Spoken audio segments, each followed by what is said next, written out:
Quran surah ke-89 Al-Fajr di ayat yang ke-1 ya. Sudah? Sampai ayat 3. Bismillahirrahmanirrahim. Wal fajr walayalin ashr wasyaf'i wal watr. Tambahkan satu ayat lagi, wal laili idza yasr. Baik, wal fajr, aku bersumpah demi waktu fajar. Di dalam Al-Quran kita temukan ragam sumpah yang langsung disampaikan oleh Allah Subhanahu wa ta'ala. Allah itu tidak bersumpah pun pasti yang difirmankan sudah penting. Dan sumpah itu ciri penegasan dan kesungguhan. Kalau dikaitkan dengan makhluk ada kesungguhan. Makanya kalau Anda ingin menguatkan sebuah pesan dan menunjukkan Anda serius, pakai sumpah ya. Besok ada ceramah Ustadz Adi di Masjid A. Wah, yang benar sumpah. Nah, dia. Nah, kata sumpah itu kan biasanya untuk menegaskan sebuah makna kan dan menunjukkan kesungguhan. Nah, Allah itu tidak bersumpah pun itu pasti sudah penting apa yang difirmankan. Apalagi kalau disertai dengan sumpah. Maka pasti ada yang istimewa di dalamnya. Jadi kalau kita menemukan ayat dalam Al-Quran diawali dengan sumpah, ini menunjukkan pesan yang disampaikan di ayat itu tidak biasa, ada yang sangat penting, berbeda dengan pesan-pesan yang lainnya. Jelas sampai sini? Baik. Wal fajr. Ciri sumpah pertama itu kalau ada di awal ayat. Ini secara umum ya. Dibuka dengan huruf waw. Ujung kalimatnya itu harakatnya kasrah. Sudah? Misal, waw ketemu satu kalimat ujungnya kasrah. Wal fajri wal laili wasyamsi wadduha. Jadi setelah waw ada kalimat ujungnya kasrah. Nah, itu diartikan wawnya sumpah. Qasam namanya, wawil qasam. Kalau sudah dibuka dengan seperti ini, artinya informasi yang disampaikan setelah huruf waw itu penting, tidak biasa. Wal fajr, aku bersumpah demi waktu fajar. Ada beberapa pendapat dari kalangan ulama tentang fajar yang dimaksudkan di ayat ini. Jadi di sini Allah bersumpah dengan 5 hal. Ada 5 sumpah. Aqsamun khamsah, kata para ulama, terdapat 5 sumpah di dalamnya. 1, wal fajar, demi waktu fajar. 2, walayalin ashr, dan 10 malam yang istimewa. 3, wasyaf'i, demi waktu genap. Kemudian 4, wal watr. 5, wal laili idza yasr. Ada 5 di sini disebutkan, menunjukkan ada 5 yang istimewa. Saking istimewanya dibuka oleh Allah Subhanahu wa taala dengan sumpah. 1, fajar. Secara cepat saja. Para ulama setidaknya menyebutkan secara umum ada 2 pemaknaan di kata fajar di sini. Yang pertama yang dimaksudkan setiap waktu fajar. Itu penting. Setiap waktu fajar, dalam setiap hari.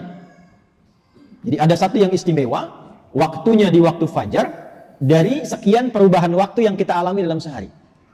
Kan dari fajar nanti muncul ke pagi, pagi ke siang, siang ke sore, sore ke maghrib, maghrib ke malam kan? Nah, dari perputaran waktu itu, di antara sekian banyak waktu, fajar itu istimewa. Karena itu Allah panggil kita untuk bisa menunaikan sholat di waktu fajar. Ya, hakikatnya bukan hanya sholatnya. Ada waktu-waktu yang hanya dalam fajar itu yang nggak ditemukan keistimewaannya di waktu yang lain. Contoh, kita ambil ke ibadah ritual dulu. Sholat di waktu fajar ini, itu 2 rakaat sunnahnya saja. Sunnahnya, belum masuk ke fardunya. Itu nilainya disebutkan oleh Rasulullah SAW lebih baik daripada dunia dan seisinya. Raka'atul fajri khairum minad dunya wa ma fiha. Kalau Anda mampu menunaikan 2 rakaat fajar, itu yang dimaksud sunnahnya. 2 rakaat, tapi disebutkan kalimat fajarnya. Bukan zuhur, bukan asar, bukan maghrib, bukan isya. Dan dilakukannya sebelum salat fardunya untuk menunjukkan betapa pentingnya itu. Karena kalau orang tahu itu penting, pasti persiapan datang sebelumnya. Ya, Anda tahu di sini akan pengajian kan? Subuh kan? Subuhnya misalnya jam 4.35. Anda menjadikan pengajian itu sebagai hal yang prioritas. Kalau waktunya 4.35, datangnya jam berapa? Ada yang nginap, ada yang tidak. Karena menjadikan itu penting. Kalau tak penting, mungkin diabaikan. Nah, Allah menyatakan, fajar itu penting. Jangan tinggal. Bahkan saking pentingnya, ada di antara hamba-hamba Allah yang menyiapkan waktu fajar itu bangun dari sebelumnya sampai warming up dulu. Pemanasan supaya subuhnya itu, fajarnya itu bisa optimal. Bangun dari malam, Pak. Ada yang menjelang fajar itu membiasakan hatinya supaya khusyuk. Sehingga saat sholat di waktu fajar sudah terkoneksi kepada Allah dengan baik. Cara menyiapkannya dengan istighfar. Waktu singkat menjelang fajar itu disebut sahar namanya. Jamaknya disebut ashar.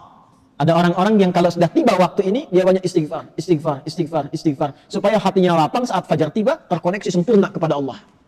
Sempurna. Nyambung. Itu ada di Quran surah ke-51 ayat 18. Wabil ashari hum yastaghfirun. Ya. Kalau ingin dikuatkan kesabaran, ingin diberikan rizki sehingga bisa sering infak, ya. Ingin diberikan kemampuan menjalankan segala sesuatu dengan benar, menatap dengan benar, mendengar dengan benar, berjalan secara benar. Itu diantara amalannya, rajin istighfar di waktu sahar menjelang fajar. Dah, ini ijazahnya langsung dari Al-Quran. Surah ketiga Al-Imran di ayat ke-17. As-sabirina, as-sadiqina, wal-qanitina, wal-munfiqina, wal-mustaghfirina bil ashar. Ya, Quran surah ketiga Al-Imran ayat 17. Paling kiri sebelah atas tuh. Itu di situ istighfar di waktu sahar itu disamakan dengan 4 amalan tadi. Sabar, khusyuk dalam ibadah, bisa rajin infak, dan benar dalam menjalankan aktivitas. Itu diantara latihannya, rajin istighfar menjelang fajar. Makanya kalau sudah istighfar, terbuka hatinya, terkoneksi dengan Allah, itu ibadahnya akan lebih enak dibandingkan dengan yang jarang istighfar. Gitu. Ada sifat qanitin di situ. As-sabirina wal qanitina. Sedangkan kita diminta salat itu dengan sifat kunut. Orangnya disebut qanit, jamaknya qanitin. Ada di mana ayatnya? Al-Baqarah ayat 238. Hafizu 'alas salawati was salatil wusta wa qumu lillahi qanitin. Tuh. Kalau mau salat, mau enak salatnya, jangan sekedar salat. Memang betul sudah selesai. Ya, menuntaskan kewajiban, beban kewajibannya hilang, tapi kenikmatannya dapat enggak? Manfaatnya dapat enggak? Kalau ingin menikmati salat, ingin dapat manfaatnya, dapat ketenangan, terkoneksi dengan Allah, doanya cepat dijawab, maka khusyuklah dalam salat. Nah, di antara cara mendapatkan khusyuk itu istighfar. Dibuka. Sehingga sekat-sekat yang membuka kita itu, yang menghambat koneksi kita dengan Allah itu terbuka. Ini dari Quran. Dari Quran. Nah, dibiasakan istighfar paling enak itu di waktu sahar menjelang fajar. Apalagi kalau bisa tahajud sebelumnya. Kalau bisa tahajud, ya, tahajud, kemudian istighfar, terbuka hati, rajin memberi di situ, itu disebut langsung oleh Quran kalau dia bertahan dengan itu sampai wafat, itu disebut sebagai calon penghuni taman surga yang sedang beraktivitas di bumi. Quran surah 51 ayat 15 sampai dengan ayat 23. Innal muttaqina fi jannatin wa 'uyun akhidina ma atahum rabbuhum innahum kanu qabla dhalika muhsinin kanu qalila minal laili ma yahja'un. Itu tahajudnya. Wabil asharihum yastaghfirun. Itu istighfar. Nah, hakikatnya kita bangun malam itu, hakikatnya kita istighfar di waktu sahar untuk persiapan ke fajarnya. Salah satu maknanya itu. Makanya Nabi kan ya suka rebahan kan sedikit ya. Bukan rebahan yang sempurna. Ya kalau rebahan ya. Ya, coba dicek tuh. Kalau ada rebahan Nabi itu, miring sedikit ke kanan kan, setelah istighfar tuh nunggu-nunggu sampai fajar tiba. Supaya kesadarannya optimal. Ada apa di fajar itu sampai dipersiapkan sebelum itu? Sampai 2 rakaatnya lebih baik daripada dunia dan seisinya. Itu kalau dibaca pakai iman, gak ada yang bisa menandingi. Saya tanya antum, dikasih 1 juta atau 2 rakaat sebelum subuh? Ayo. Oh, masa? Huh? Coba dicek. Sana ada lomba balapan di sirkuit itu. Berlangsungnya sebelum subuh. Siapa yang datang duluan di dekat situ, 10 tempat pertama mendapatkan bonus 5 juta. Cuma nontonnya dapat 5 juta. Tawaran kedua, datang ke masjid, tunaikan 2 rakaat sebelum subuh. Setelah azan tiba, dapat dunia dan seisinya. Lebih baik daripada dunia dan seisinya. Pilih mana? Nonton di sirkuit atau 2 rakaat sebelum subuh? Tuh, makin pelan jawabannya. Karena babnya iman, bukan akal. Akal yang dibimbing oleh iman itu lebih tajam nanti cara berpikirnya. Mampir aja ke masjid, ntar balik lagi ke sana. Berarti ada yang penting. Kalau antum ingin latihan jadi orang baik atau anak pengen jadi baik tuh, konsistenkan subuh. Kayak ulama tuh enggak banyak ceramah, enggak banyak cakap, bilang subuh aja konsisten. 40 hari subuh terus, ya. Sering begitu ya. Nah, itu saya bahas ilmunya sekarang. Nah, itu dari Quran. Makanya agak aneh kalau rajin ta'lim, rajin saling mencela. Salat kok menjadi saling menuduh. Orang sholat itu bersih hati. Orang ta'lim itu bersih jiwa. Nah, cara memulainya fajar. Kenapa Allah bersumpah dengan fajar? Karena Allah menginginkan hambanya jadi baik. Itu pesannya. Nanti sifatnya beda dengan zuhur, beda dengan asar, beda dengan maghrib, lain dengan isya. Fajar itu pembukanya. Karena itulah saat fajar dipanggil, iman kita terpancar. Makanya saat tidur kalau dengar adzan, itu kan terpancar kan, sudah adzan. Dan sekelebat itu ada yang meminta kita bangun tuh. Allahu Akbar, Allahu Akbar. Bangun tiba-tiba dengar adzan. Itu yang terpanggil imannya. Ketika cahaya iman itu merespon suara adzan, itulah fajar namanya. Dari maknawinya. Dari segi waktu, dia melatih keadaan kita jadi lebih baik, terkoneksi dengan Allah. Kalau sudah hatinya bersih, nyambung dengan Allah, doanya mustajab. Innallaha tayyibun la yaqbalu illa tayyibah. Kata Nabi demikian. Allah itu maha baik sehingga akan cepat menerima dari yang baik-baik. Hatinya sudah baik, sudah lapang, jauh dari maksiat, maka apapun yang dia minta dikabulkan oleh Allah Subhanahu wa taala.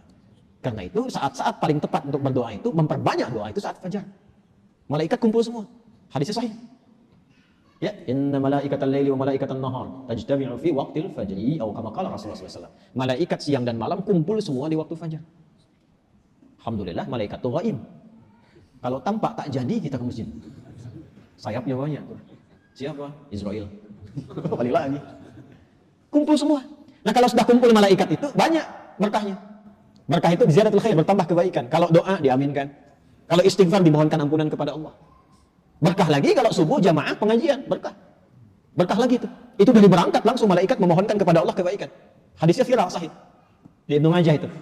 Ya, dari Abu Darda radhiyallahu ta'ala anhu. Qala Rasulullah sallallahu alaihi wasallam, "Man salaka tariqan yaltamisu fihi 'ilma sahala lahu tariqan ila al-jannah, wa innal malaikata la tadau ajnihataha ridan li talibil 'ilmi." Orang mau berangkat menuntut ilmu, itu malaikat membentangkan sayap memohonkan kepada Allah ridha untuk orang itu. Berangkat dia ke masjid pas di waktu fajar, banyak sekali. Makanya kalau Bapak Ibu ke masjid waktu subuh enggak doa, rugi itu.